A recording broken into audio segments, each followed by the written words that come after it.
Snow howled through the cracks of the stagecoach like a living thing, sharp as teeth and just as unforgiving. The wind rocked the heavy wooden body side to side, wheels creaking against half-frozen ruts as the horses stumbled blindly through the blizzard. Inside, Eliza May Whitcomb clutched the bench seat with white knuckles, her boots sliding on the straw-covered floor as another gust slammed into them. Across from her, Calder Boone didn't flinch. The collar of his shearling coat was turned up against the cold, his gloved hands resting easy on his knees like they weren't one wrong jolt away from pitching off a mountain ridge. "You could at least pretend to look worried," she snapped, shivering despite her cloak. Calder turned his pale blue eyes toward her, flat and unbothered. "Won't do any good." "That's not the point," she hissed, brushing snow off her hat with quick, angry fingers. "If we die out here, I'd like to think you saw it coming." The corner of his mouth twitched. Not a smile. Not quite. "You chose to leave Maddie's early, Miss Whitcomb. You didn't exactly discourage me. I didn't encourage you either." She turned to the fogged window, her breath clouding the glass. Outside there was nothing but white, a churning, punishing white that erased trees, fences, trails. For all she knew, they were spinning in place, lost in a circle. They never should have left Bozeman that morning, and deep down they both knew it. The stage lurched. One of the horses whinnied in panic. The whole carriage tilted violently to one side, and Eliza cried out, flailing for balance. Calder reached her before she could slam into the wall, one hand firm on her shoulder, the other catching her waist with practiced ease. "You all right?" She was pressed against his chest, her cheek grazing the coarse wool of his coat. His scent was smoke and leather and snow-damp pine, and it hit her harder than the storm. "I'm fine," she said sharply, jerking away. He didn't reply, just settled back into his seat as if nothing had happened. Outside, the coachman yelled something muffled by wind. The stage shuddered to a stop. Eliza leaned forward to peer out, heart-pounding.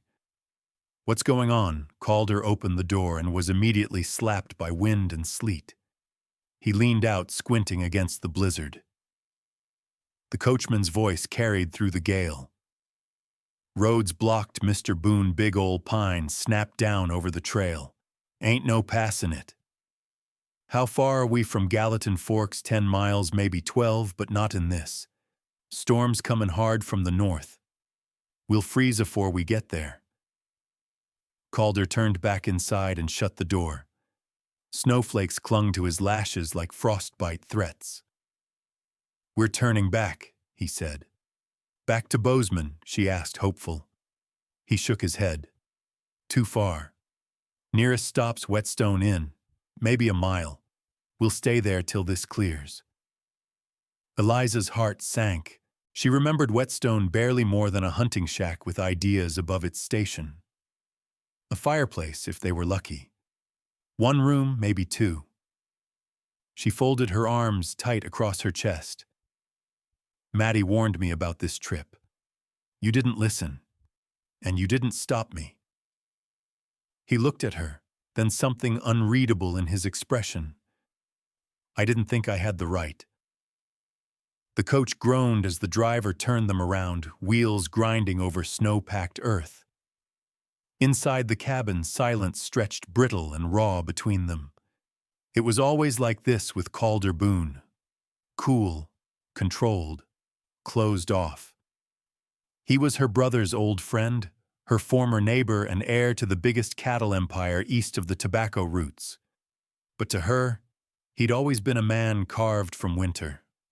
Untouchable. Distant. 6 years of short visits, tight nods, dry comments. She'd tried to warm to him once. He'd frozen her out every time. And now here they were, in a box on wheels with nowhere to go but closer. They reached Whetstone just as the light began to fade. Snow blanketed the yard, swirling in drifts that climbed the porch rail like ghosts. Smoke curled from the chimney, promising warmth, or at least the hope of it. The sign above the door creaked in protest against the wind. Calder stepped down first and offered her his hand. She hesitated. Pride kept her chin high, but her boot slipped on the icy step, and she had no choice but to grab him. His hand was strong, steady. Too steady. Inside the inn was chaos. Wet coats hung from every surface, voices thick with frustration and exhaustion. The air smelled of sweat, wood smoke, and beans. Travelers filled every seat, their faces red from wind and irritation. The innkeeper barely looked up. "Room, yes," Calder said. "Don't got much left. Storm caught half the country. Let me check."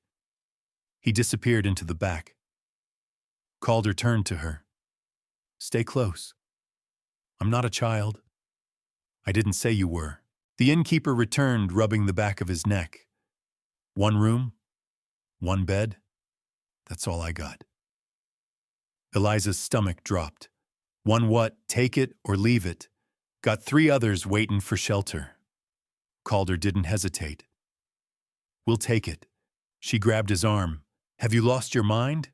You want the common room or the barn? I want separate rooms. There aren't any." She opened her mouth, but he turned to the innkeeper again. "My fiancé spooks easy in storms." Eliza froze. The innkeeper's expression softened. "Ah!" "Newlyweds," soon-to-be Calder said, slipping an arm around her waist. "Traveling to her folks' place to make it official." Eliza nearly choked. The man handed over a key. "Upstairs, second on the left. Breakfast at dawn if we ain't snowed under." Calder guided her up the creaking stairs, his hand firm at her back. She didn't speak, couldn't not until they reached the door. He opened it, let her step inside. The room was small, cramped, one narrow bed, a fireplace with dying embers, and a window rattling in the frame. She spun on him. "Fiancé." He shut the door behind them. "You wanted privacy. That was the only way. You lied. I protected you. I didn't ask for that." "No," he said softly, "but you needed it." She looked at him, really looked, and hated that part of her agreed. Outside, the wind screamed like judgment. Inside, there was just one bed, and the echo of his words. "We'll stay here till this clears." But the storm outside was nothing compared to the one now brewing between them. The door clicked shut behind them, dull against the wind hammering the window. Eliza stared at the room like it had betrayed her. The bed sat in the center like a dare, its single wool blanket tucked tight, the kind of narrow cot made for a child or someone with a death wish. No separate space, no parlor, no modesty. Her eyes snapped to Calder. "You lied." He shrugged out of his coat, calm as still water. "I adapted." "Adapted?" Her voice sharpened. "You told a stranger I'm your fiancé. I didn't think calling you my companion would go over well." She folded her arms tight. "You didn't think at all." Calder hung his coat on the peg and unwrapped the scarf from his neck, slow, methodical. "I thought about your reputation. I thought about your brother's temper. I thought about how quickly a woman's name gets dragged through the mud when she's seen sharing walls with a man." She took a step forward, heat rising up her neck. "You thought about control." His jaw ticked. "I thought about protection. Same thing far as men are concerned." That made him pause. He turned quiet and met her eyes. The air between them stretched thin. "We're not in Bozeman anymore, Eliza. No silver spoons, no chaperones. That crowd downstairs, they'd talk. They'd judge. And by the time word reached Gallatin Forks, your father would be loading his rifle." She looked away, throat tight. The worst part was that he was right. The inn had been buzzing already, eyes following them up the stairs. Strangers with mouths full of assumptions. He walked to the window and peered through the frost. They'll believe it because they want to. She rubbed her arms. I want this storm to pass. Doesn't mean I'll thank it for the snow." He turned back to her voice, steady. "You don't have to thank me. Just play your part." Her mouth fell open. "Play smile when they look. Let me take your hand. Sit close at breakfast." She crossed her arms tighter. "You really think you can pull off being someone's fiancé?" Something flickered across his face. Amusement. Maybe sadness. "Call me your fiancé again," she said coldly, "and I swear I'll sleep in the stables with the mules." His lips twitched. "They're full." She walked to the fireplace, kneeling to poke at the coals with the iron poker. Sparks leapt, casting shadows along the floorboards. "This wasn't your call to make." "No," he admitted quietly. "But it had to be made." She didn't reply. The warmth began to rise from the embers, soft and slow, as if the fire pit itself was reluctant to breathe. He crossed the room to the dresser and pulled out a folded blanket, tossing it onto the floor. Then he knelt beside it and began rolling up his coat for a pillow. She turned, startled. "What are you doing making a place? You'll freeze." He gave her a look. "You want to share the bed?" Her cheeks flamed. "Of course not." "Then I'll freeze." She pressed her lips together and sat on the edge of the mattress. The silence was heavy again, full of everything neither of them wanted to say. Finally she spoke. "Why Beatrice Harlan?" He glanced at her. "What, you're courting her, aren't you? All of Bozeman's been whispering it. The Boone boy and the senator's daughter. So perfect it makes your teeth ache." His shoulders stiffened. "It's not like that." "What's it like? Convenient," he said after a pause. "Clean. Expected. So's brandy for a toothache.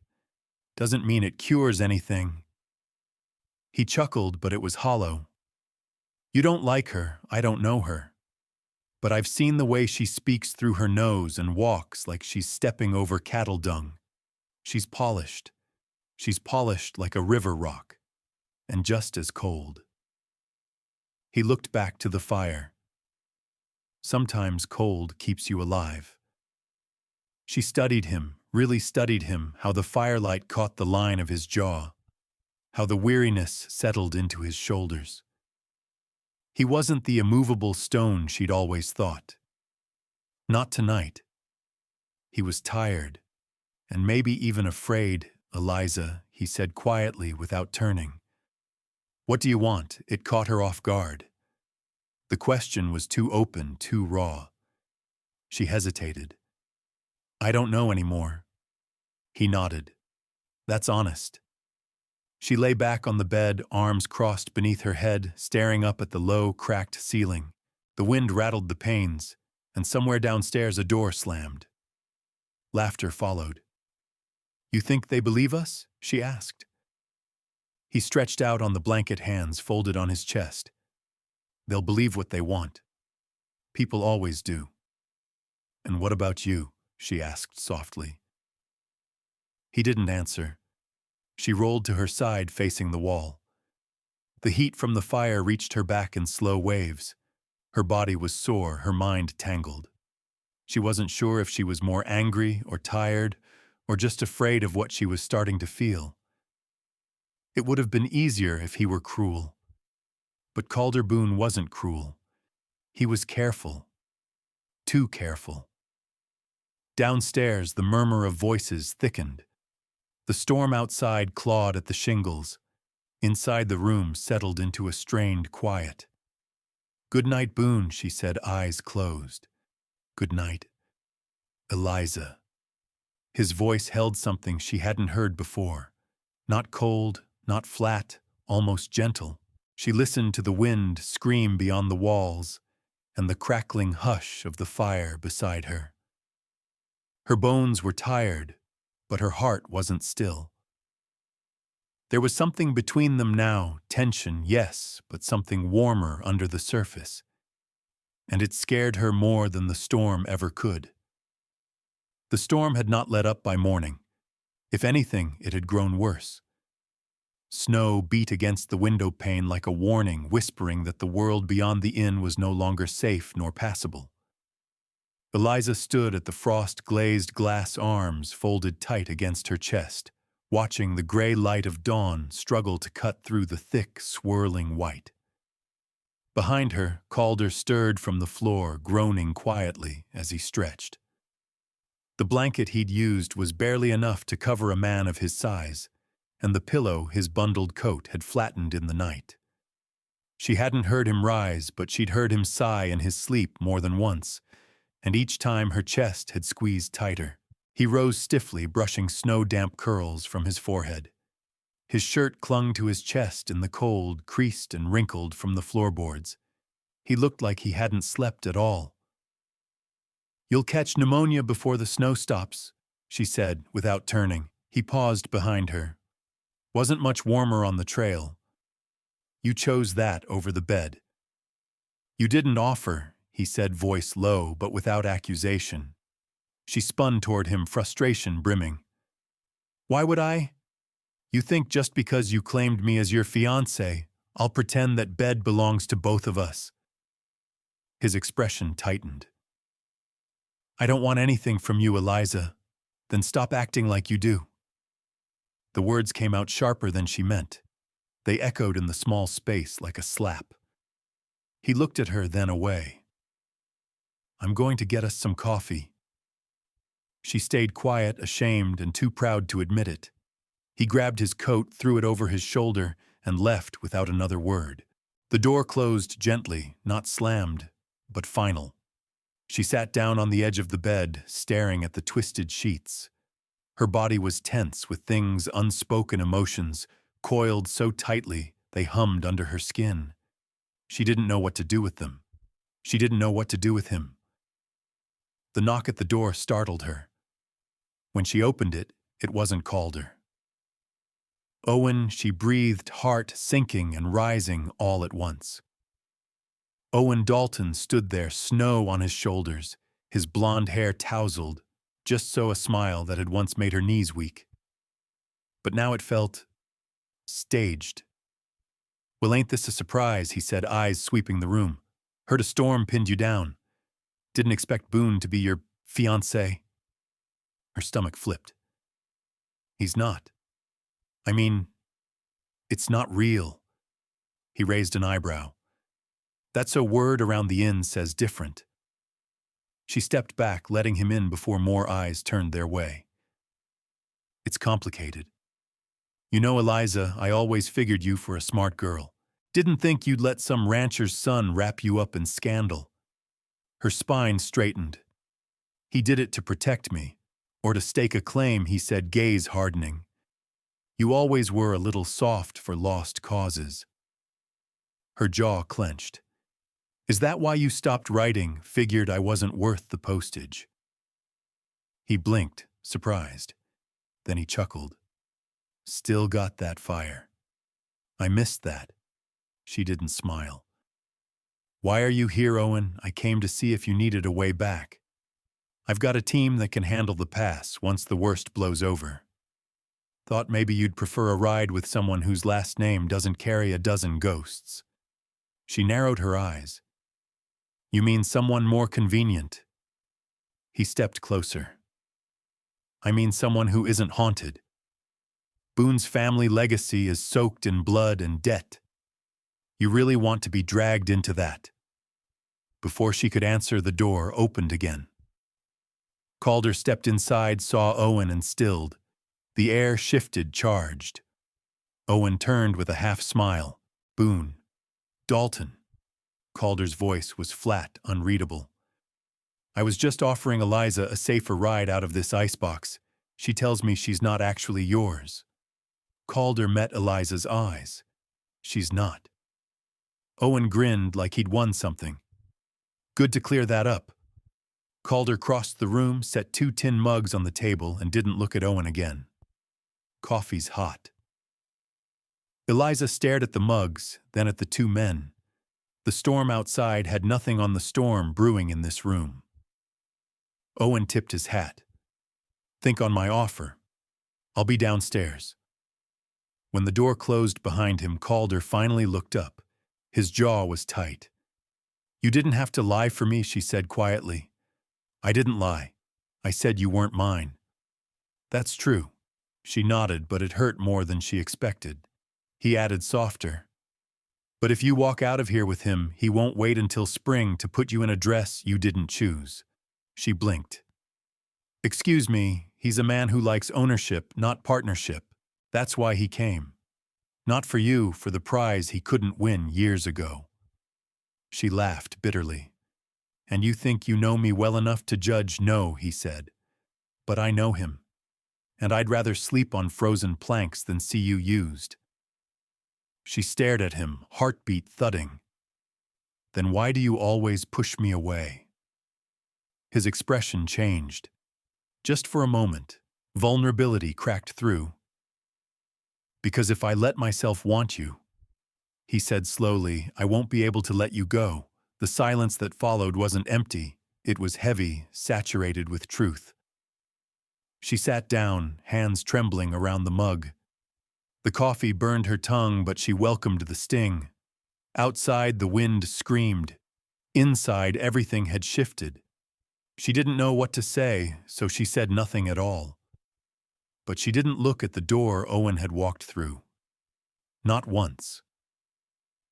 The storm gave no reprieve.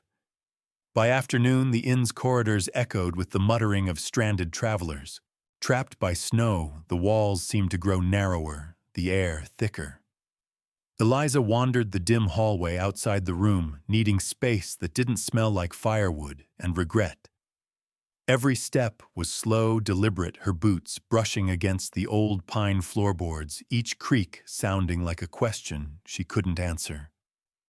In the parlor, she found Mabel seated by the fireplace, knitting needles flashing in her weathered hands.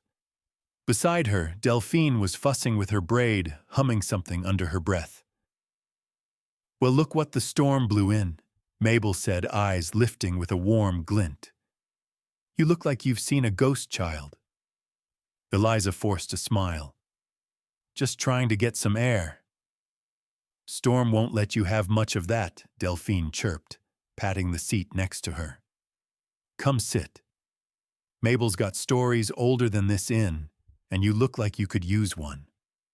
Eliza hesitated, then sat grateful for the company and the flicker of normalcy. I saw that Dalton boy poking around, Mabel said without looking up. All polish, that one. No grit. You don't even know him, Eliza replied, though the protest lacked conviction. Don't have to. Mabel shrugged. I know the way a man looks at a woman when he wants to own her. Delphine leaned in conspiratorial. Boone didn't look like that. He looked like a man ready to fight God if it meant you'd be safe. Eliza blinked. You think he cares that much? I think he's scared, Mabel said softly. And scared men either run or plant their feet. Yours is still here. Eliza's throat tightened. She didn't want this conversation. Didn't want their knowing smiles or their gentle nudges, but she stayed. I don't know what to do, she confessed. Then don't do anything yet, Mabel replied. The snow ain't going anywhere, and neither should you. That night the silence returned, thick and looming. Calder had come back to the room with no questions, no demands. He took his place near the hearth, stretching out beside the fire with nothing but a blanket and his own thoughts. Eliza watched him from the bed, his profile lit by amber glow shadows dancing across the strong line of his jaw. She'd been so sure of herself before this trip, so sure that she could return to Stillwater, take what was hers, and never look back. But here in this shared room with this unrelenting storm and a man she didn't understand, her certainty had cracked. Calder, she asked quietly. He stirred but didn't look up. Yeah, you were right. About Owen. He sat up slowly, eyes meeting hers. Did something happen? No, she said, voice steady. But I remembered how he used to look at me, like I was something to claim, not someone to know. His gaze softened. I'm sorry. You don't have to be. I let it happen. I let him make me feel like that was all I was worth. Calder pushed the blanket aside and stood walking to the window. He pressed his palm to the fogged glass and said nothing for a long moment. You're worth more than he could ever understand. The words hung there, simple and true. She stepped off the bed barefoot on the cold floor and crossed to stand beside him. Outside, the snow still fell, burying everything familiar in white silence. You looked at me like I was broken, she said, barely above a whisper, but never like I was less. He turned to her, something raw and unguarded in his expression. You weren't broken, he said. You were surviving. She exhaled, the breath catching in her throat. No one had ever seen her like that before, not even herself. A sudden knock rattled the door. Eliza tensed as Calder moved to open it. Delphine stood there, face pale, shawl pulled tight around her shoulders. It's Mabel, she whispered. She's taken ill. Fever, shaking. We don't know how bad. Calder didn't wait. He grabbed his coat and was out the door, Eliza on his heels. They found Mabel in her bed, sweat soaking her hairline, her face flushed with heat. Her breathing came in shallow pants. She was fine just hours ago, Delphine said, wringing her hands. But then she got cold, then real hot. I don't know what to do. Calder knelt beside the bed, fingers against Mabel's wrist. Pulse is thready. Could be pneumonia. Can you help her? Eliza asked, heart pounding. I can try. Eliza jumped into action, running for water and cloths, anything to bring her temperature down. Delphine brewed something herbal in the kitchen. It wasn't much, but it was something. The hours bled into each other, day fading to night, night crawling slowly toward dawn.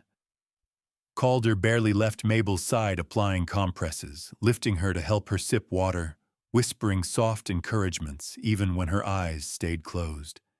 Eliza had never seen him like this. Calm, steady, almost tender.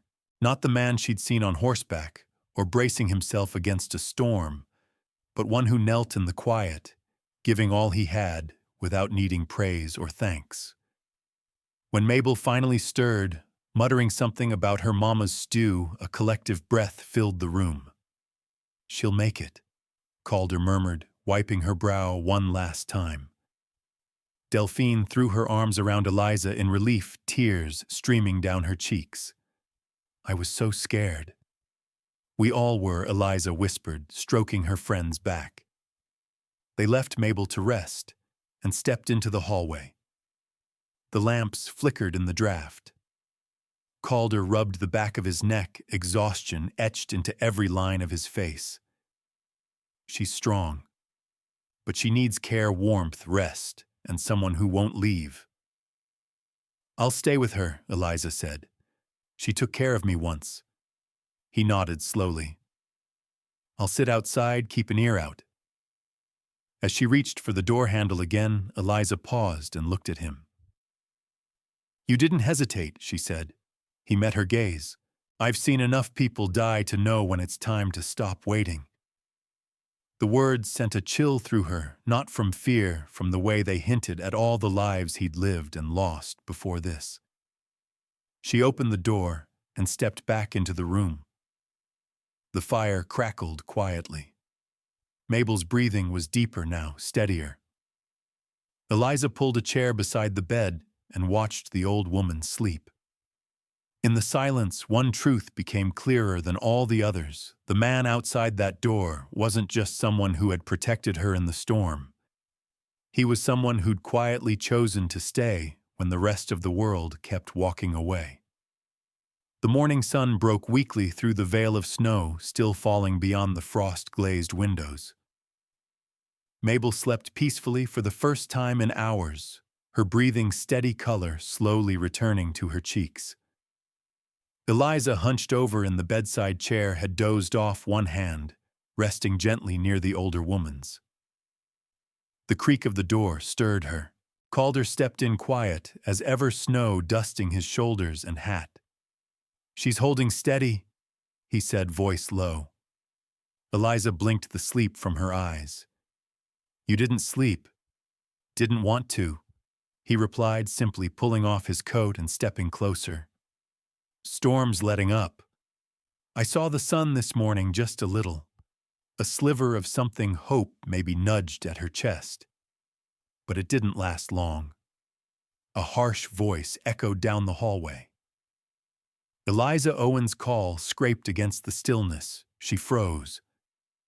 Calder's eyes flicked toward the door, his jaw tightening. He moved instinctively in front of her, shielding her with his presence. Owen appeared in the doorway seconds later, sharp as ever in a black overcoat, boots polished and face taut with frustration. "I've been looking for you. We need to talk."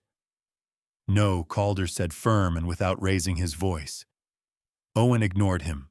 "Eliza, I get that this detour's thrown us off course, but this," his eyes landed on Mabel's resting figure, "isn't our concern. We came to settle affairs." "I stayed because she needed help," Eliza said, rising slowly. "And she still does." Owen's mouth twitched. "You're not responsible for a dying innkeeper, Eliza. You said you wanted to sell the land. Get out of this dust bowl. So let's get back to that." "I said that before I came back and remembered what this place meant. Before I saw people who looked out for each other, not because of gain, but because it was the right thing to do." "You're letting sentiment muddy your judgment," Owen snapped. "We had a plan, and that plan doesn't own me," she said, quieter now, but no less certain.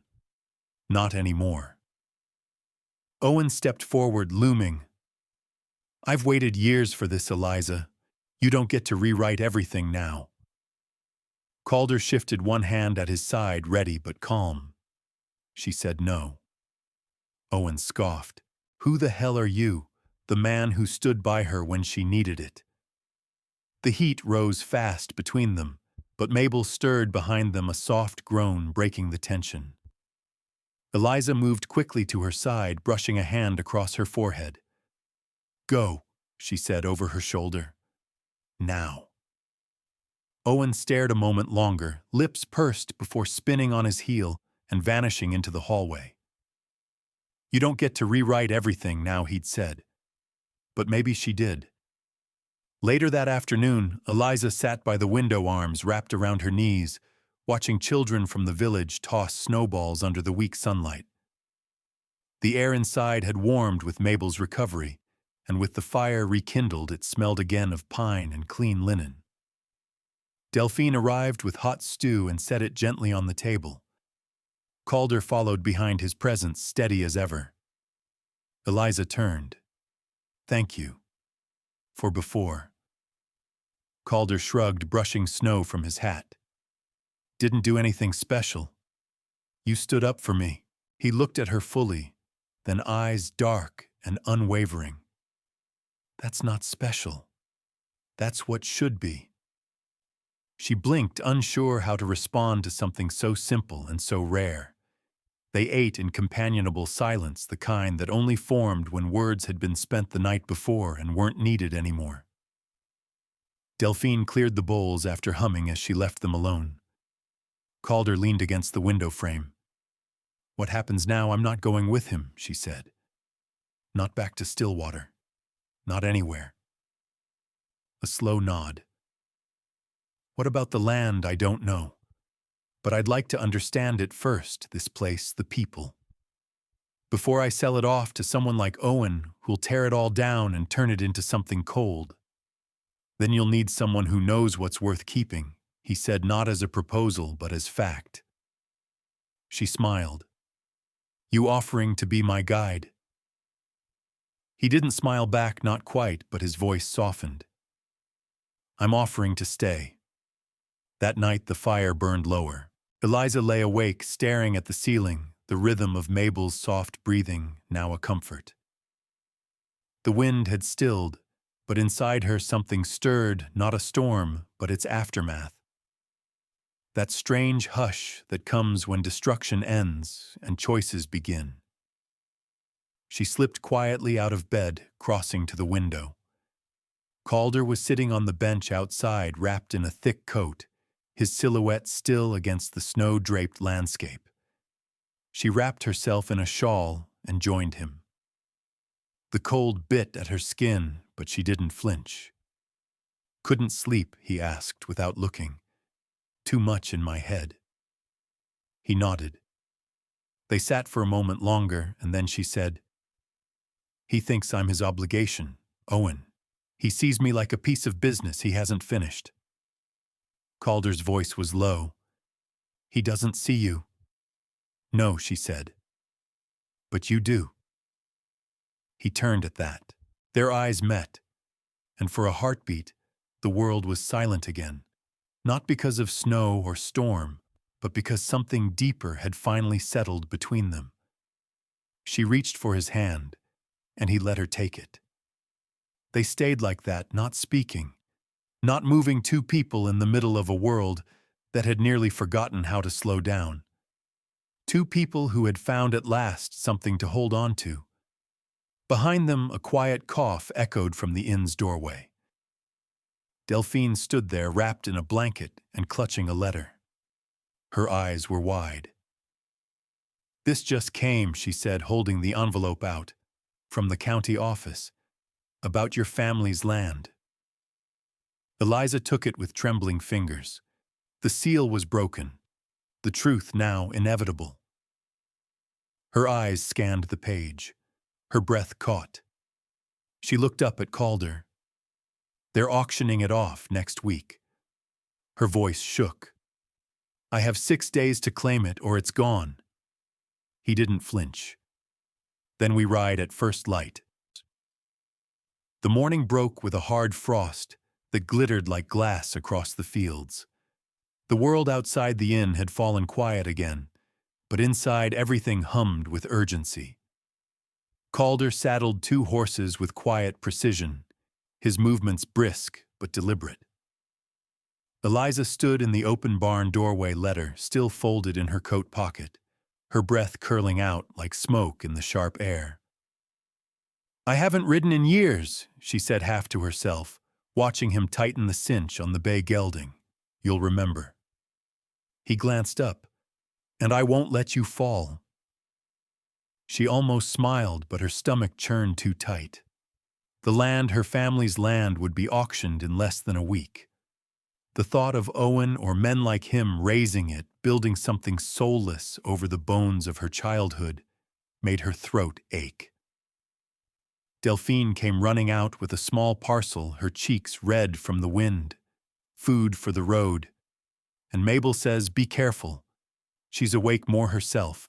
Tell her I'll be back soon," Eliza said, hugging her briefly. "I promise."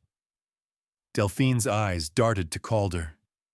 "He's a good one, I know," Eliza whispered. "I haven't ridden in years," she'd said. But the wind didn't care about her fear. It only pushed them forward. They rode hard. The horses pounded across icy ground, hooves muffled beneath powdery snow. Calder kept close, ever watchful, guiding her through narrow passes and forgotten trails only locals would know. They stopped briefly at a creek to water the horses. The silence between them filled with more meaning than 100 conversations. Eliza studied his profile, strong jaw brows knit beneath the brim of his hat, the kind of man carved from mountain rock. Dependable. Quiet. The opposite of Owen, who filled silence with arrogance and called it charm. "You've been here your whole life?" she asked as they started riding again. He nodded. "Born 2 valleys over. This land's in my bones." She exhaled into her scarf. "Mine too, though I tried to forget." "Maybe you didn't forget," he said. "Maybe you just needed to remember the right way." They reached the first ridgeline by sundown. Below them stretched miles of untamed country, dotted with the memory of old farms and broken fences swallowed by snow. They camped beneath the stars, wrapped in wool blankets, firelight flickering between them. Calder had rigged a lean shelter with pine boughs and canvas. Eliza sat close to the fire, rubbing her gloved hands together, too awake to sleep. "Do you believe in signs?" she asked. He turned toward her slowly. "Sometimes, when you're quiet enough to notice him. I used to think leaving here was a sign, that I was meant for more. But maybe all I was doing was running from what I couldn't face." He didn't answer. He just reached over, tossed another log onto the fire, and said, "We're here now." That night, she dreamt of her father's voice calling from the porch, the clang of the dinner bell on the wind, her mother's hands plaiting her hair. She woke before dawn, heart aching. They rode hard again the next morning, and by the time the sun crested high overhead, the old family land came into view. The homestead sat crooked and weather-beaten, surrounded by a fence half swallowed in snow. The barn sagged to one side, doors hanging by rusted hinges. A few trees still stood bent by time and wind, and the creek that had once watered their cattle now ran thin and nearly frozen. Eliza dismounted slowly, boots crunching on the frozen dirt as she approached the porch. Her hand grazed the worn rail, splintered and sun-bleached. "It's smaller than I remember," she said quietly. "You were a child," Calder replied. A sharp voice cracked from behind them. "Well, well. Look who finally decided to show up." Owen stood near the barn, dressed in his clean black coat, looking out of place against the decaying backdrop. He walked toward them, a smirk pulling at his lips. "You beat the sale by 2 days," he said. "Lucky you." Eliza straightened. "This land's still in my name. For now. But you're a fool if you think sentiment's gonna win over buyers. You can't afford to restore this place." "I don't need to restore it," she said, her voice steely. "I need to claim it." Owen's smirk vanished. "You don't have the money. I have the will. And that's more than you ever did." His eyes flicked to Calder. "So this is the new plan, hide behind a rancher." Calder stepped forward once, slow and deliberate. "I don't hide. And if you keep pushing, you'll learn I don't run either." The wind picked up, and with it the tension that had coiled around them since the moment Eliza stepped back onto this land. Owen's voice dropped to a growl. "You think this place means something. It's dirt. Frozen, broken dirt. You'll bury yourself in it." Eliza didn't flinch. "Then at least I'll be buried in something that mattered." He left in a flurry of boots and curses, driving off down the narrow road in a black automobile that didn't belong anywhere near a place like this. Calder turned to her. "Now what?" She looked over the land heart, thrumming like it had found its rhythm after years of silence. "I don't know," she said. "But I think we start with the porch. I want to hear it creak again when someone walks up to say hello." As they stepped onto the warped wood, the sun cut through the clouds, landing across the long, dead flower beds and painting gold onto the gray slats of the house. Calder opened the front door, and the scent of dust and old pine welcomed them home. Inside the house waited tired, but not defeated, just like her. She dropped her bag in the foyer and turned to him. "We'll need help, supplies, people who remember what this place was." "I know a few," he said, voice low. She met his eyes. "Then let's bring it back." Calder nodded, and in that moment the house felt warmer, as if it too had taken a breath and decided to try again. But as the sun dipped lower, a letter slid under the door. The envelope was unmarked, the handwriting unfamiliar. Eliza opened it with trembling fingers. Inside, the message was short. "You may have delayed the auction, but some of us are done waiting. Leave now or be forced out." She looked up at Calder, her face pale. "We're not alone out here," she whispered. The porch groaned beneath Calder's boots as he stepped back out into the twilight. Eliza stood just beyond the stairs, the letter clutched tightly in her gloved hand. The wind had picked up again, tugging at the hem of her coat, and the words on that page still echoed loud as gunshots in her mind. You may have delayed the auction, but some of us are done waiting. Leave now or be forced out. We're not alone out here, she whispered. And it wasn't just a whisper of fear, it was a vow to face what was coming. Calder took the note, reading it again, his jaw set firm. This is no idle threat, he muttered. It's written by someone local, someone who knows when we'd be here. I don't recognize the handwriting, she said, watching the snow swirl past the fence posts. But I know the kind of man who sends notes like this. We'll need to be ready for more than just words, Calder replied. Inside the house, the air was heavy with dust and memory. Mabel's old embroidered curtains still hung frayed and faded above the windows. A photo of Eliza's father in a cracked wooden frame leaned precariously on the mantel. She straightened it with trembling fingers. I thought coming back here would be the hard part, she said. But it's what follows that scares me. It's the same for all of us.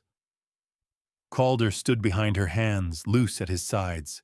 When you decide to fight for something worth keeping, someone always wants to take it from you. There was a knock on the door, sharp, insistent. Eliza flinched, heart-lurching. Calder stepped in front of her and opened it slowly. Delphine stood on the other side, cheeks, pink from the cold strands of hair stuck to her face by snow. You two always invite trouble before supper, Eliza exhaled shakily and pulled her in. You came. I told Mabel what happened. She's staying with the Bradfords tonight. Delphine looked around. So this is the old homestead, Eliza nodded, voice soft. Still standing, barely. Delphine lifted her chin. Then let's hold it up. That night they shared a meager meal by lantern-light bread cheese and dried apple slices from Delphine's stores. Calder said little, keeping one eye on the door and the other on the window. The wind rattled the panes like bones, but the house stood firm. I'll take first watch, Calder said, rising and wrapping his coat tighter.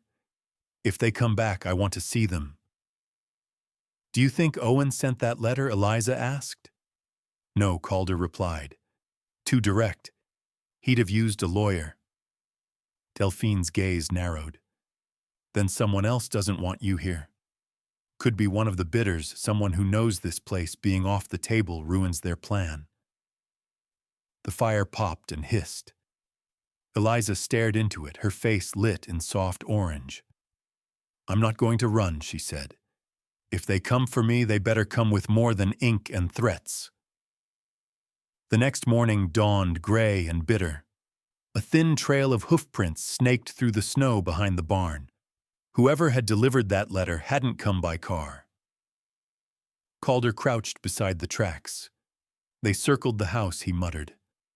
Could have been watching. Delphine crossed her arms, creeping around in the dark like cowards. Eliza's breath was fog in the air.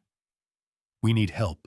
She rode into town that afternoon, coat pulled tight, her heart steady. Calder and Delphine stayed behind to board up the back windows and repair the sagging fence. The streets of Cutter's Ridge looked the same leaning telegraph poles, same crooked signs, but now the eyes watching her from behind curtained windows held more weight. She tied her horse in front of the sheriff's office, pushed the door open with a creak. Sheriff Eldon Bryce looked up from his desk, a man weathered like sandstone. He had white at his temples now, but his stare hadn't softened one bit. Eliza Morell, he said, sitting up straighter. Heard you were back. I need your help. He gestured to the chair. Well, you picked a hell of a time to reclaim your roots. She didn't sit. I got a threat last night. Someone knows I'm back and they want me gone. He nodded once. Let me guess. Letter. No name. She blinked. So it's not just me. There've been 3 others, he said, pulling open a drawer. All folks trying to buy up parcels or reclaim old ones. Land's hot again. Developers sniffing around. Some folks don't like their plans being interrupted. And you haven't stopped them. Eldon looked tired. No names, no leads. And truth is, some of the council folks are happy to let it all roll over. Taxes get paid, buildings go up, money flows. She shook her head. That land is mine. It's all I have left. He met her eyes. Then you'll need more than a sheriff with a full plate. You'll need people who remember what that land meant.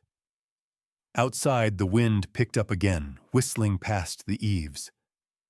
Eliza walked out chin high. At the mercantile, she found Isaiah McKee, one of her father's old ranch hands. He was older now, gray-bearded and stiff in the knees, but his voice still rumbled like thunder when he laughed. Eliza, he said, drawing out the name like a hymn.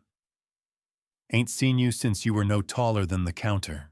She hugged him tightly, and his arms wrapped around her like thick rope. I need help, she said. You've got it. By sundown, 2 more riders followed her back. Isaiah brought his niece Jo with him, a fire-eyed woman who carried a shotgun like it was part of her arm. They didn't ask for details, they saw the cracked porch and the tension in Calder's shoulders and knew what was needed. That night, they built a second fire outside the house. A signal, a warning. They weren't hiding. Inside, Eliza unpacked a box of old letters from the attic, hands trembling. Found something, she murmured, holding out a slip of paper. It was a deed, a second one marked unsigned. Calder read it slowly. Owen tried to forge your father's signature, but he never filed it. Delphine leaned in. He thought if you stayed gone long enough, no one would check. Eliza set the paper on the table, firelight catching the edge. Well, she said, we're checking now. And outside, beyond the edge of the firelight, hoofbeats echoed in the dark. Watching. Waiting. The wind howled down from the hills like a warning, dragging clouds across the pale winter sky. The ranch was quiet, too quiet. Snow, gray and crusted, clung to the porch steps, the eaves, the bare limbs of the cottonwoods. Eliza stood at the edge of the barn, fingers curled tight around the handle of her father's old shotgun, her breath catching as hoofbeats rang out in the distance. They weren't faint anymore. They're coming, Calder, she whispered. Calder didn't move. He stood beside her shoulders, squared hat pulled low over his brow. Let them. He wasn't just protecting land, he was protecting her even if she didn't ask him to. Delphine and Jo had taken up posts by the side fence watching the eastern trail. Isaiah was at the front gate, rifle resting across his lap like he'd never left the saddle. The barn doors had been reinforced with timber planks and old wagon wheels, quick work, but good. The kind that came from people who knew how to fight with what they had. The tension had been building all morning. Last night's fire had burned low, but never gone out. A silent sentinel against the dark. Calder had barely slept. Neither had Eliza. I know Owen's behind this, she said. Low teeth clenched. The forged deed, the threats, all of it. He thought I'd give up and walk away. Calder looked at her, his voice a quiet rumble. Owen's not the type to do his own dirty work. He'll send someone. Or something. As if summoned, a rider appeared just beyond the ridge, then another. Then 2 more. 4 men wrapped in long coats, faces half covered in scarves. They didn't charge. They waited. Calder's hand went to his hip. I won't let them run you off, he said. This land is yours. That means something. Eliza swallowed hard. I'm not running. Jo came around the barn, silent as smoke. They're watching for weakness, she said. Waiting for someone to break. They won't get it from us, Delphine said, stepping up beside them. We hold. Isaiah whistled from the gate. One of the riders was coming forward alone. He dismounted 10 feet from the porch, hands raised, face still covered. "We don't want trouble," the man called out, voice muffled by the scarf. Eliza stepped forward, shotgun in hand, heart hammering. "Then leave." "You've stirred the nest, Miss Morell," he said. "Mr. Rourke made offers, generous ones. You turned him down. My father's land isn't for sale." The man tilted his head. "Then maybe you need reminding who really runs this county." "She's not alone," Calder said, stepping up beside her. The man's eyes flicked to him. "We see that. But the storm's coming, and your little fire won't keep it back." He turned, climbed back onto his horse, and rode off without another word. The others followed, vanishing into the trees like smoke. No one spoke for a long moment. Then Isaiah spat into the snow. "That was no neighborly call. They're testing us," Calder said. "Seeing if we'll break." Delphine's voice was cold. "They'll be back. And next time they won't come just to talk." Inside the house, the fire crackled in the hearth, but the tension didn't thaw. Eliza stood by the window, staring out toward the tree line. "They think we're weak," she said. Calder walked up behind her. "They think you're alone." "I don't like what this is doing to us," she said. "We shouldn't have to live like we're waiting for war." "You're not living like that," he said, voice steady. "You're surviving. Until we can push back." He reached into his coat pocket and handed her something small and weathered. It was an old silver coin, dulled with age. "My father gave this to me the night he passed," he said. "Said when the world makes you choose between fear and fire, you hold on to the fire." Eliza turned it over in her palm, eyes shimmering. "Thank you. I'm not just here because of the land," he said low. She looked up. "Why are you here, Calder?" His throat worked words threatening to rise and fail. But before he could speak, a sharp whistle came from outside Joe's signal. They all moved at once. 2 riders had circled behind the barn. One of them dismounted and was walking toward the corral, holding something. Eliza raised the shotgun, heart pounding. "What's he got?" Isaiah asked from the porch. Delphine narrowed her eyes. "Rag. Bottle." "That's a Molotov." "Fire," Calder growled. "They mean to smoke us out." Before anyone could react, the rider lit the rag. Flames curled upward. He raised his arm to throw crack. Isaiah fired first.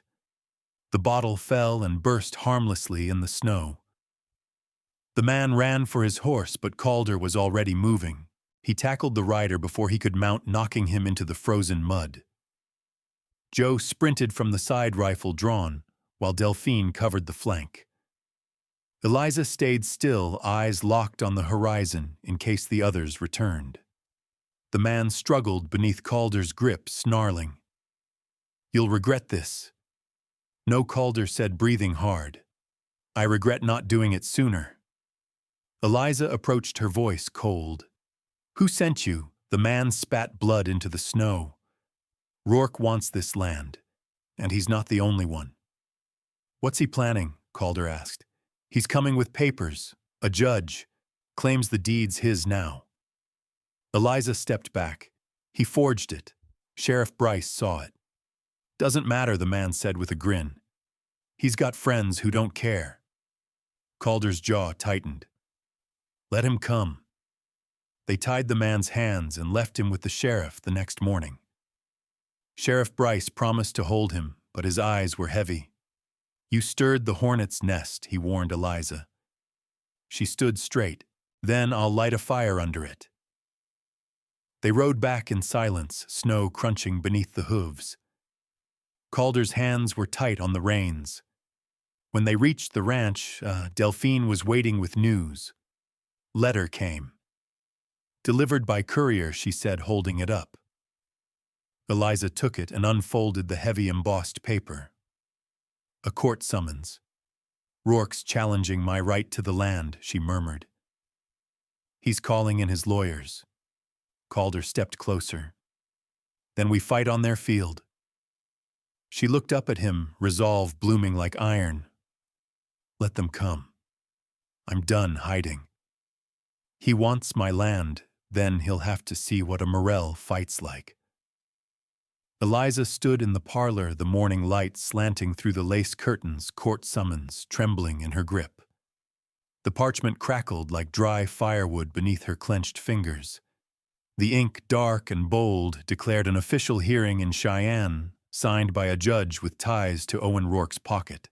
A crooked hand of law meant to wrench the ranch away from her, her father's legacy, her future.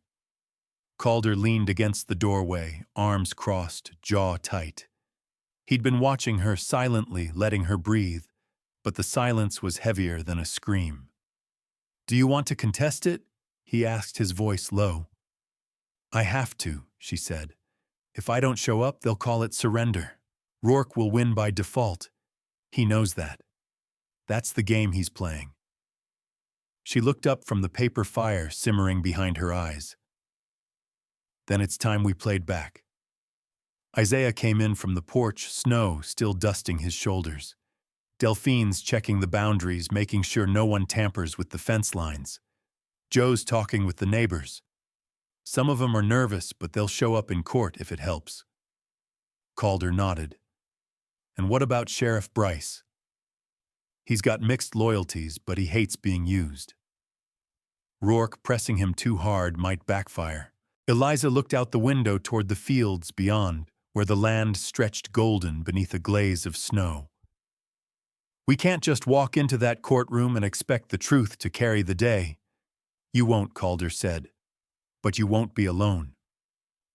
They rode into Cheyenne 2 days later, the sky stormy with low gray clouds, the wind biting and sharp.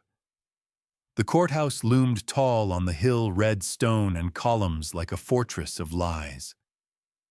Inside, everything reeked of oil lamps and old paper, the smell of bureaucracy choking out justice. Eliza wore her father's brooch pinned to her coat collar, a small silver horse, dull from years of wear. Calder walked beside her, silent but unshakable. Behind them, Isaiah, Delphine, and Joe followed, boots echoing down the marble corridor. The courtroom was already half full, ranchers, townsfolk, lawyers in stiff coats. And there he was, Owen Rourke, sitting in the front row with his lawyer, a smug man in a polished suit, with a look of rot behind his eyes. Rourke turned and met her gaze, lips curling in something that was neither smile nor sneer, just possession, as if this land had already been stripped from her bones and laid at his feet. She didn't blink. The judge called the room to order. Papers were shuffled, testimonies sworn in. Rourke's lawyer started first, spinning the story like a snake weaving through tall grass. "Mr. Rourke holds deed and claim, Your Honor. Signed and sealed with dates predating Miss Morell's inheritance. We are not here to debate sentiment. We are here to uphold the law." Eliza felt Calder shift beside her, his hands flexing at his sides. Isaiah's jaw worked. Delphine narrowed her eyes, and Joe looked like she'd already chosen her target. When her turn came, Eliza stood. The courtroom felt too small, too warm, like the walls were pressing in. But her voice, though soft at first, rose with each word. "This land has been in my family since before I could walk. My father died protecting it. The deed was stolen, forged. Sheriff Bryce himself questioned the authenticity, and my father's notary is here to confirm the original papers." The judge leaned back, eyes calculating. "And where are these papers now destroyed?" she said. "The fire last winter. But I have witnesses, neighbors, family friends, people who've worked that land for decades." Joe stepped forward with a notarized letter. Isaiah passed a sworn statement from the blacksmith who helped Eliza's father draft the deed. Delphine held up old tax receipts, years of payments under the Morell name. For a moment the judge wavered. Then Rourke's lawyer smirked. Circumstantial, Your Honor. A sympathy parade. None of this proves current ownership. That's when Calder stood. He walked to the front of the room and placed a small, leather-bound journal on the table. This belonged to Eliza's father. Found it hidden in the chimney stack. His handwriting. His records. The judge flipped through the brittle pages. One entry stood out dated and signed a note about Eliza's inheritance and the location of the deed. The courtroom held its breath. Rourke paled. His lawyer tried to object, but the judge raised a hand. I'll need time to review. They were dismissed for the afternoon. Eliza stepped out onto the courthouse steps, snow swirling like ghosts around her boots. I don't trust that judge, Isaiah muttered. He's sitting on the fence, and Rourke's the heavier man. Eliza's mouth tightened. Then we give him no reason to lean Rourke's way. Just then a soft voice called out Miss Morell. They turned. An older woman in a fur-lined cloak approached. Her face was familiar. Evelyn Monroe, a respected landowner on the county's edge. I came to speak for your father, she said. He helped my family when we lost our cattle to disease, never asked for anything in return. I never forgot that. Eliza nodded, throat tight.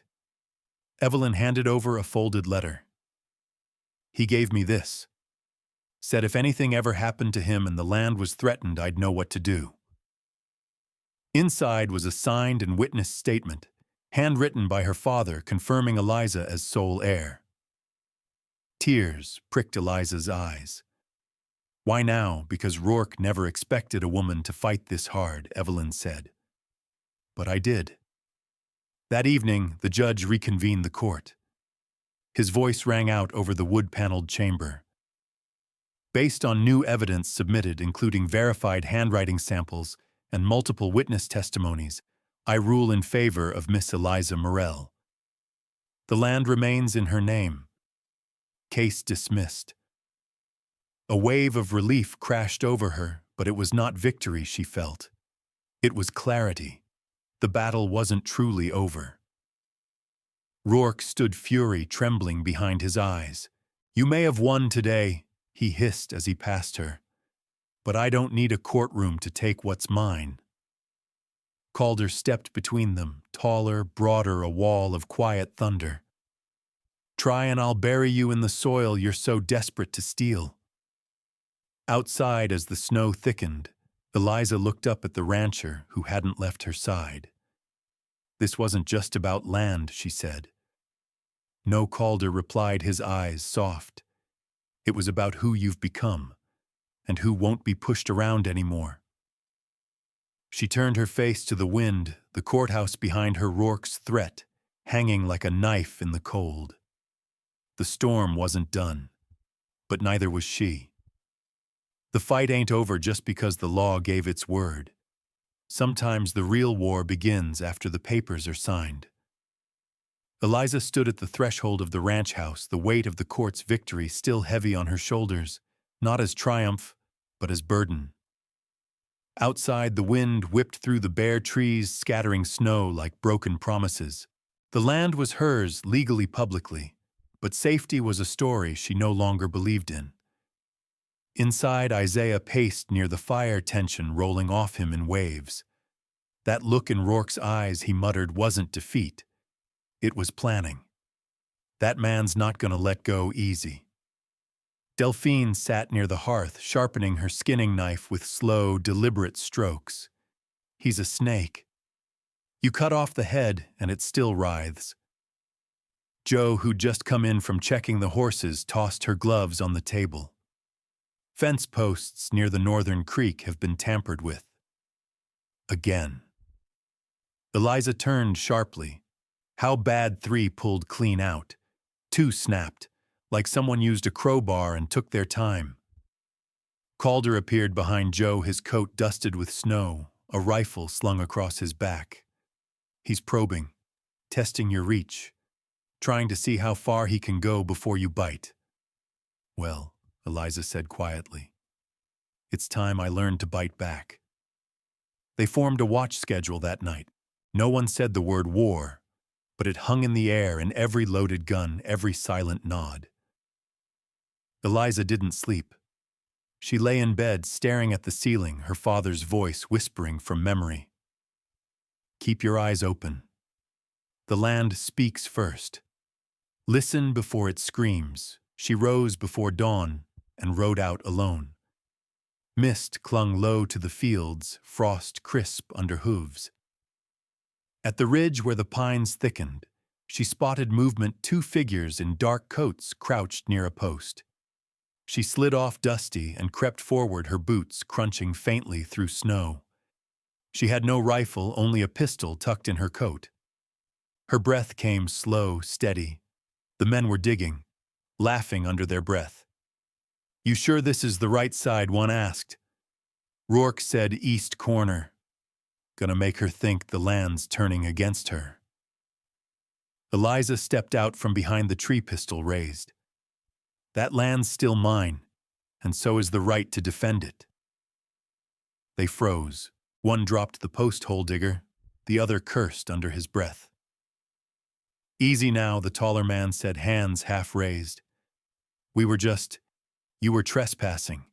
You'll walk back to town and tell Rourke I said to stop hiding behind cowards." The shorter one sneered. "You ain't got it in you to shoot." Calder's voice cut through the trees. "She doesn't need to. But I sure as hell do." He stepped into view, rifle cocked. The two men looked at each other, then took off down the slope. Eliza lowered her pistol, shaking slightly. Calder approached slowly. "You shouldn't have come alone." "I had to. I needed to see how far he'd go." He looked at her, long and quiet. "And now you know." They returned to the ranch, every rider alert. Delphine and Joe reinforced the fencing. Isaiah scouted the southern trail for prints. Eliza stayed by the barn, watching, waiting. That night, the firelight flickered in the parlor as they gathered. "He won't stop," Eliza said. "He's not just after land. He wants to humiliate me, to break me down so that next time no woman stands up." Isaiah nodded grimly. "Then we make sure this ain't just about you. Folks around here need to see someone push back and win." Joe leaned forward.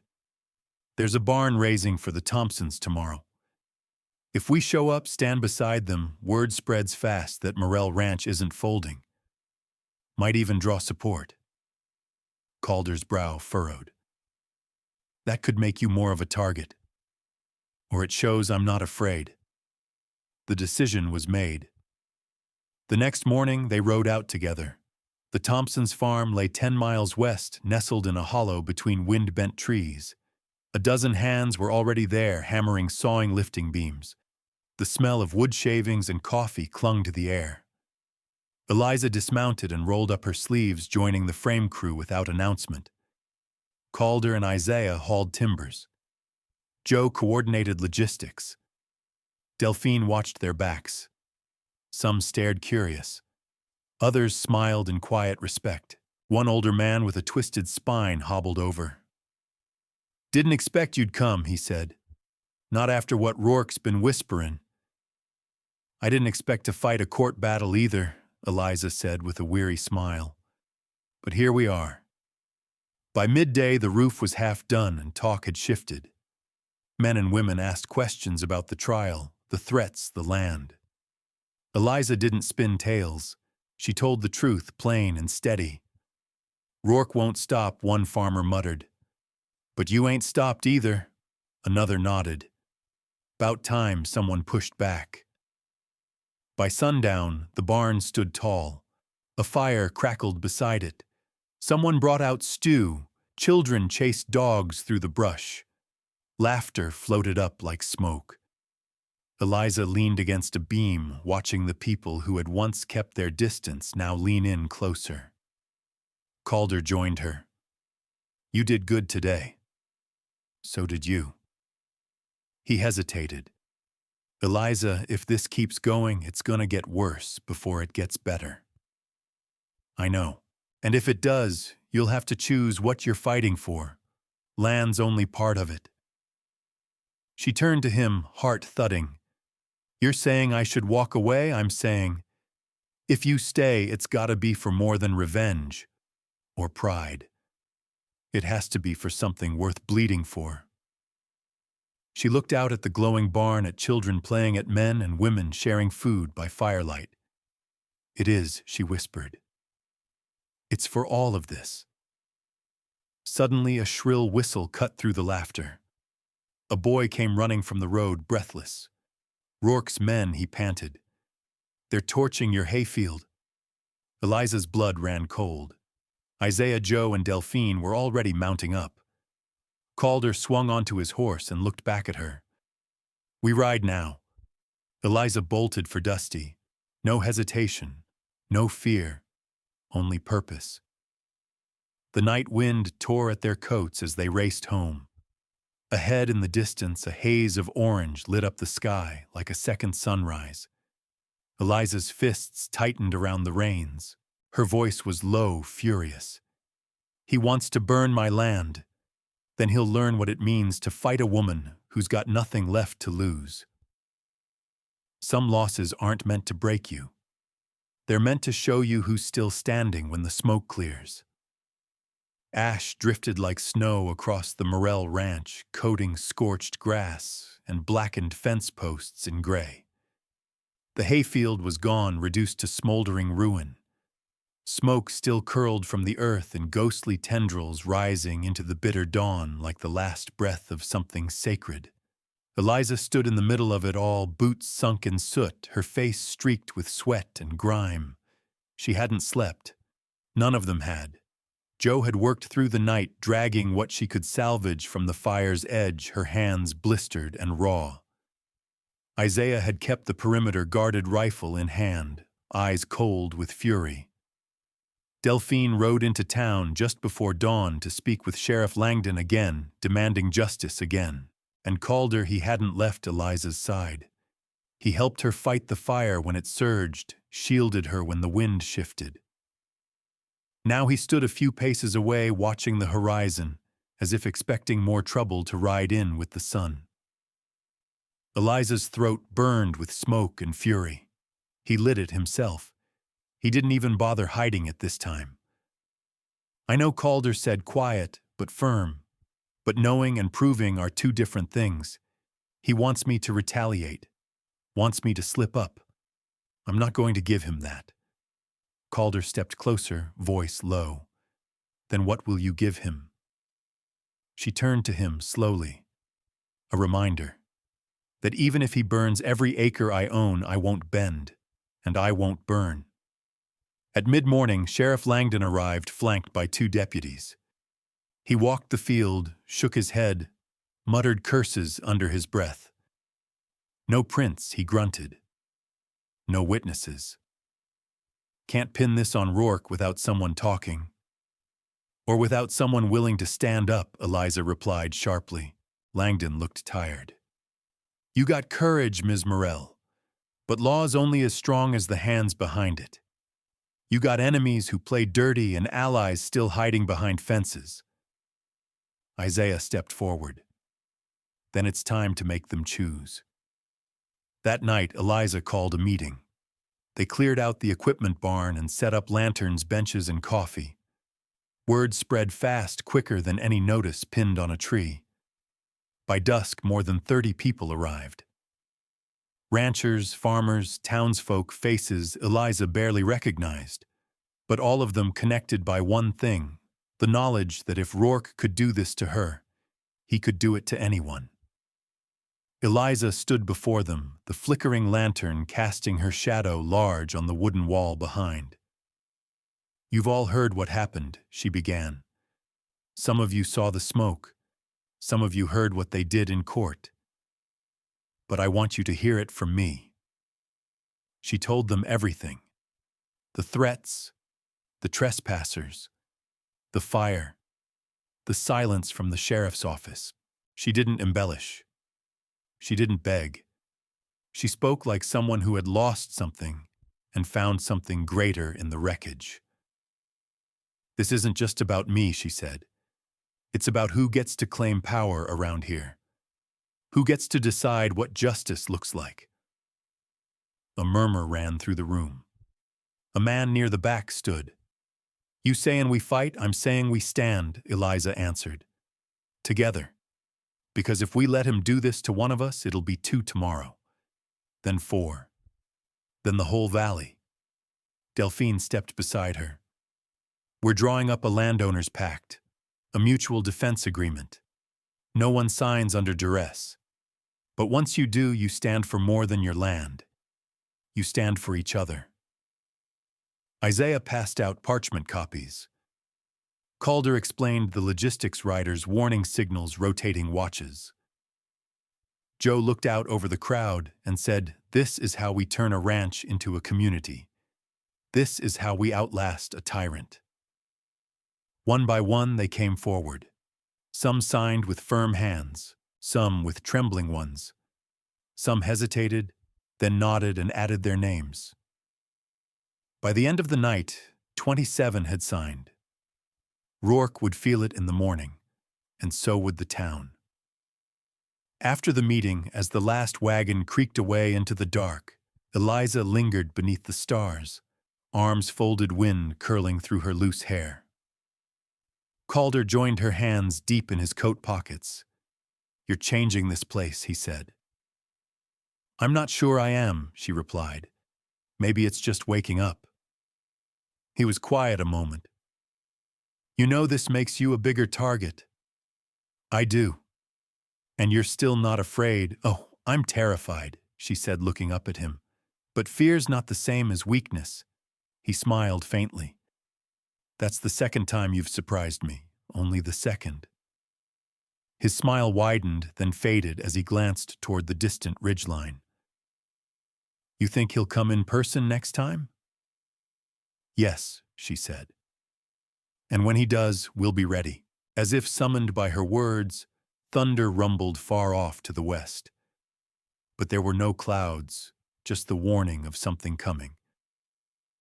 The next day, Eliza rode into town to deliver the signed pact to the sheriff's office. Langdon didn't hide his surprise. "You got them to agree?" he asked, running a hand through his hair. "They're tired of being scared." He looked over the document. "This changes things." "Good. But it also means he's going to escalate." Eliza met his eyes. "Then you'd better start choosing your side, Sheriff." On her way back to the ranch, she saw a plume of dust rising on the road near the foothills. 2 riders. One bore Rourke's colors. She stopped, watched them from the ridge. They turned south toward one of the smaller ranches who hadn't signed. She kicked Dusty into motion and turned east, fast and furious. They weren't going to pick them off one by one. Not on her watch. When she returned, she found Isaiah tightening the straps on his saddle. Delphine was sharpening a longer blade than usual. Joe was filling canteens, eyes grim. "They're making their move," Eliza said. "Tonight. And we'll be waiting," Isaiah said, mounting his horse. Calder handed her a rifle. "You still sure about this?" Eliza looked at the charred remains of her field, then at the names signed on the pact. Then at her people. "I've never been more sure of anything in my life. I didn't rise from ashes just to kneel in front of a man who burns things to feel tall." The wind howled across the high plains, dry and sharp as a knife stirring dust and memory alike. Eliza stood at the edge of the Morrell Ranch's boundary, the old iron gate creaking behind her. She stared down the long road stretching toward Rourke's land heart, steady, but thundering beneath her ribs. Behind her the riders gathered: Isaiah, Delphine, Joe Calder, each wearing the same hard resolve etched into their faces. It wasn't just about the fire anymore, or the court, or even the intimidation. It was about what kind of life they were going to live and whether they would allow men like Rourke to dictate it. Calder pulled his horse beside hers. "You're sure he'll come here?" "He has to," Eliza said, her voice low but full. It's the last move left to him. A man like that doesn't retreat, he detonates. Delphine cocked her rifle, perched on her saddle like a hawk. Then let's make sure the blast only singes his pride. The plan had been laid days ago. Watchtowers were set on high points, fires doused, and tools sharpened. Messages had been sent to every ranch on the pact. Allies waited in hiding, silent, watchful. It wasn't about starting a war. It was about ending one. And at dusk, Rourke came. 3 wagons, deep riders flanking both sides' lanterns, swinging from poles like war drums. His men weren't dressed for diplomacy. They wore dark scarves over their mouths, rifles slung carelessly, but ready. Eliza counted 15, likely more in the shadows. The lead wagon slowed, and Rourke himself stepped down, duster flaring behind him, boots hitting the dust with arrogant rhythm. His face twisted into something that tried to resemble a grin, but reeked of venom. Well, well, he drawled. Didn't expect such a welcoming committee. You came uninvited, Eliza said. You'll leave the same way. He tilted his head, looking past her at the others. Sheriff still hiding in town? Or did you finally grow your own badge? We didn't need a badge to see what kind of man you are. Joe snapped, stepping forward. Isaiah kept one hand on the rifle at his side. This ends tonight. Rourke's eyes landed on Eliza again. You've stirred up quite the hornet's nest. Thought maybe you'd come to your senses by now. A woman running a ranch, starting rebellions. You think you're a symbol. I think I'm tired of men like you assuming we're too scared to stand, she said, her voice iron. This isn't about me anymore. It's about everyone you've bled dry for the last 10 years. Rourke laughed, sharp and humorless. You always did have too much pride for your own good, and you always needed fear to feel big. He took a step closer. You want me gone? You really think one vote and a paper pact makes you powerful? I think it makes us united, Eliza said. And that's something you've never had. You ruled through division. We're done being afraid. Behind her, Delphine raised her rifle, not pointing it, just holding it visible. Across the ridgeline, lights flared. Signal lanterns from 5 directions. Rourke turned, startled, as more riders emerged from the hills. Ranchers, townsfolk, dozens of them, all watching, all armed, all silent. His smirk wavered. You gonna shoot me? He scoffed. Make me a martyr, no, Eliza said. We're going to show you the truth, that this valley doesn't belong to you anymore. Damn you, he spat. You think this is over? You think I won't tear this all down with my bare hands? I didn't rise from ashes just to kneel in front of a man who burns things to feel tall. Eliza said, eyes steady. You're done here. Turn around. Go. Rourke stared at her. For the first time, she saw a flicker of doubt in his eyes.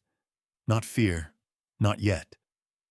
But the realization that something had shifted beyond his reach.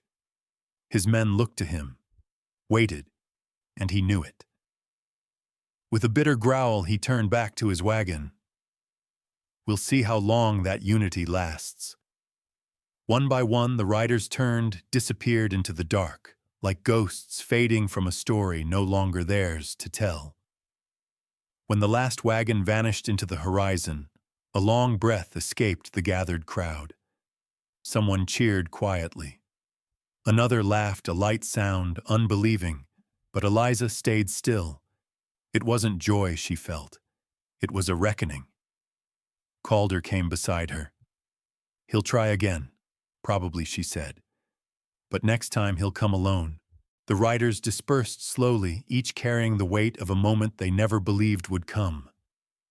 A town unchained not by bloodshed, but by standing shoulder to shoulder. Later, as the night deepened, Eliza sat alone on the porch of the Morel house, stars wheeling overhead. The air still held the scent of soot, but it mingled now with something sweeter sap from the woodpile fresh cut earlier for the coming cold. Calder joined her quietly, 2 mugs of coffee in hand. "You did it," he said, offering her one. "No," she said, wrapping her hands around the mug. "We did it." He nodded, then smiled. "I was wrong about you, Eliza." "Which part, that you were alone?" She looked at him, then really looked. The scars on his hand, the worn edges of his coat, the strength in his silence. And for the first time in what felt like a lifetime, she leaned into someone without bracing for impact. "You staying?" she asked. "Depends," he replied. "You still got that one bed?" She laughed dry and warm. "Might be room for 2. As the wind shifted, a coyote cried in the distance, one long, mournful call. But this time it didn't sound like sorrow. It sounded like survival. And for the first time, Eliza didn't feel like she was standing on scorched earth anymore. She was standing on the beginning of something worth protecting. The educational lesson learned from this story is that strength doesn't always roar. It often shows up quietly, in the courage to stand your ground with grace. No matter how late in life or how deep the loss, it's never too late to rebuild with purpose and find your voice. When communities unite with integrity and persistence, even the most entrenched power can be challenged without violence. And sometimes healing begins when we let others stand beside us, not just behind us.